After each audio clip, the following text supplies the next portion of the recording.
Molly's Special Special. It was a blustery day on the island of Sodor.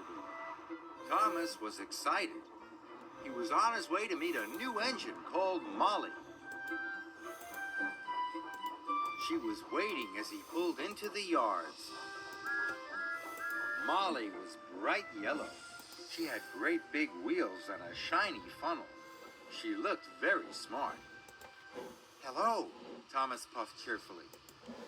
"Hello," Molly chuffed back. Molly looked sad. "What's the matter?" asked Thomas. "Emily laughed at me because I have to take empty freight cars to the coaling plant," Molly puffed sadly.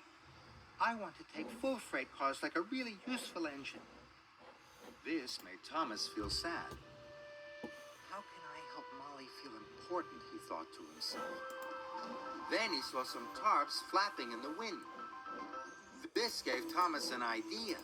"I know what we can do," puffed Thomas. This gave Thomas an idea. "I know what we can do," puffed Thomas. Molly reversed the empty freight cars into a siding. Thomas asked Molly's driver to cover her freight cars with the tarps. Welcome to Kaya, Shimmer. "With your cars covered up, no one will know they are empty," puffed Thomas. "We can make everyone think you're carrying a special delivery." "Then I will feel important," Molly chuffed cheerfully. Later, when Thomas saw Emily at the station, he told her all about Molly's special. "What is it?" asked Emily. "Not telling," Thomas puffed. "But it's the most special of all." I wonder what it is. Every time Thomas saw another engine, he told them all about Molly's special. Soon all the engines were talking about Molly's special. They were excited, except Gordon. They were excited, except Gordon. "It won't be as important as my Express," Gordon huffed. "Molly's special is much more important than the Express," puffed Thomas. "And you'll see it tonight at Abbey Station." But then Thomas was worried. How can I make Molly's freight cars look even more special than Gordon's Express, he wondered. Later that evening, Thomas saw a stationmaster lighting lanterns. This gave him another idea. "Can I borrow your lanterns?" Thomas puffed to the stationmaster. "Of course," the stationmaster replied. Soon, Thomas's trucks were filled with the lanterns, and he puffed away to find Molly. Soon, Molly's freight cars were decorated with the beautiful lanterns. She was taking the cars to the coaling plant for a very important job. "Your freight cars look very special now," puffed Thomas. "You must go through Abbey Station. Lots of engines will be there to see you."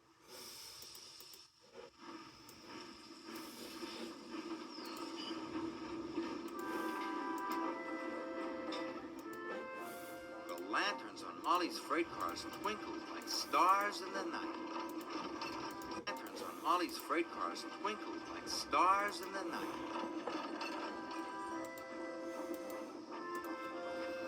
When Thomas and Molly arrived at Abbey Station, Emily, Percy, and Gordon were waiting. Percy gasped. Emily and Gordon were waiting.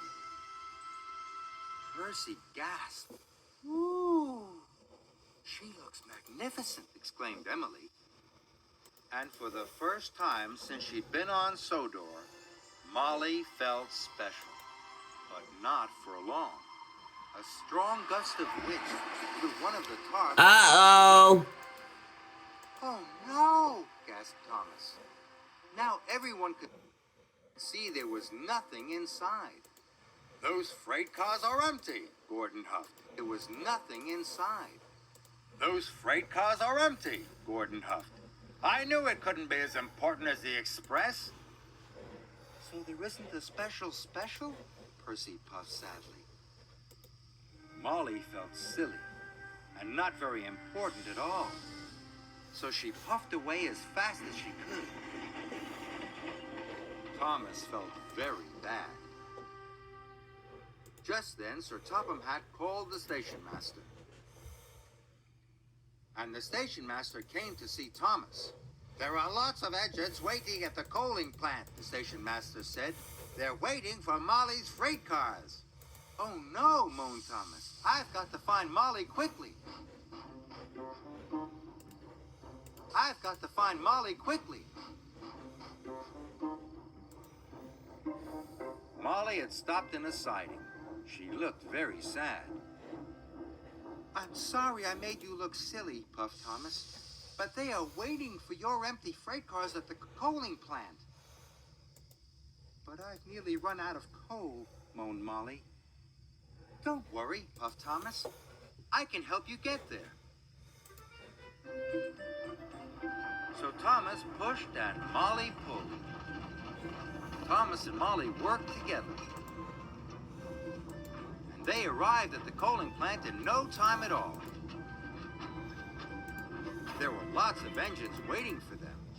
They all needed the empty freight cars to start their nighttime deliveries. Your empty freight cars were important after all, puffed Thomas. Molly felt so proud it made her axles tingle. We need even more freight cars, chuffed Henry. I'll get them, Molly chuffed cheerfully. And I'll help, puffed Thomas. Molly filled up with more coal, then Molly and Thomas raced back to the yard. They collected some more empty freight cars, and they puffed quickly away.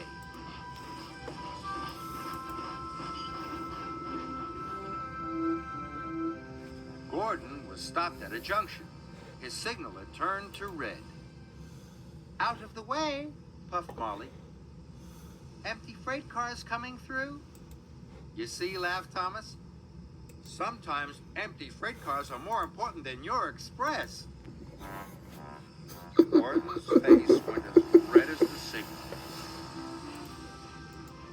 And Molly felt more special than special.